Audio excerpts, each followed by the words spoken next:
So we want to look at a first order differential equation that we can separate. If I can actually write it as some function of x times some function of y. That's the situation when we can separate out the variables. Because essentially all I've got to do then is divide by the g of y, and I can form two integrals. One side where it's totally got to do with y's, one side where it's totally to do with x's. Got to be careful with these ones for trivial solutions, because if that function y can equal 0, technically you're dividing by 0. That draws out the trivial solution.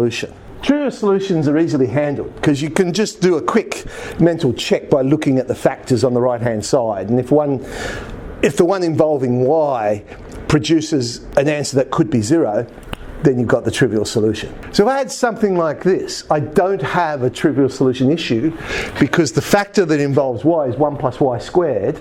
That can never equal 0. So there would be no trivial solutions to this one. So we'll separate it out. On the left hand side we end up with an inverse tan function. The right hand side is just our polynomial.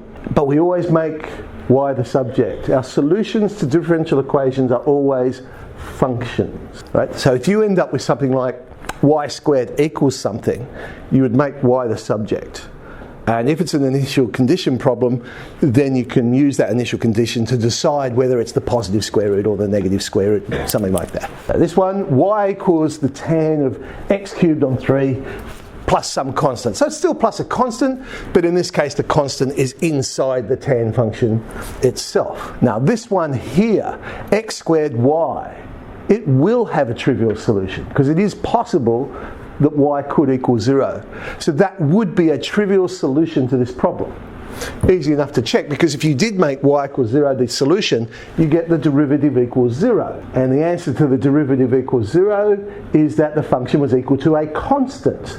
Well, y equals 0 is y equals a constant. There's the solution. And that's why we call it a trivial solution. It's just y equals some constant number. But let's find the other possible solutions by separating out the variables. Left hand side I've got a log function. Right hand side it's x squared. That's going to create our polynomial. So the log of the absolute value of y is x cubed on 3 plus a constant. I want to make y the subject. So the absolute value of y would be e to the power of x cubed on 3 plus a constant. But using our index laws, I can say, well, that's simply going to be a constant times e to the x cubed on 3, because e to the power of c would be a constant number. What we're saying is that c would be a positive number. Does it really matter? Probably not, because in the next line, when I get rid of the absolute value signs, I've actually changed c to a. Why? Because, well, technically it's plus or minus c. So now my new constant there could be positive, could be negative. It's a constant. There'll be some constant times e to the power of x cubed on 3. So we have two solutions.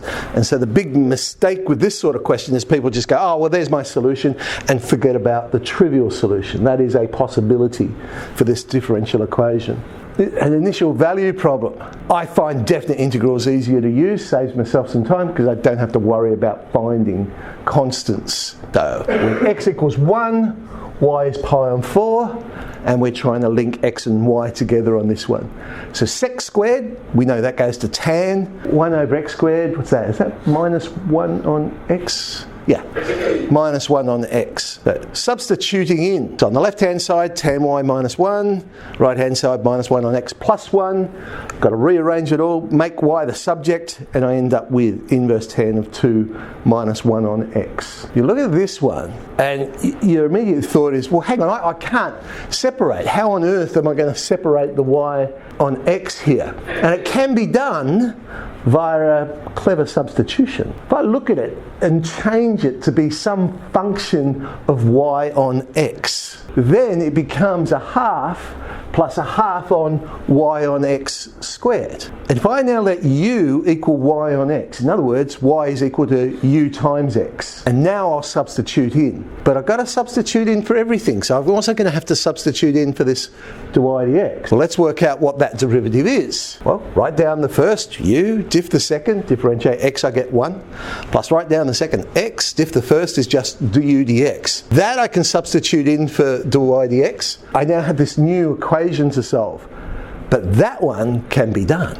Move the u to the other side. Now I have just du dx equals some function of u. Okay, separate out the variables, and now I've got it. I'll get u anyway. There we go. Integrate the left-hand side, I get 2 on 1 minus u. The right-hand side is the log of x plus c. I've made u the subject, but of course u was something I introduced. I've now got to substitute back in u equals y on x, and now I want to make y the subject of that. So I'll multiply both sides by x, and I've got my answer. So not immediately obvious that that one can be separated.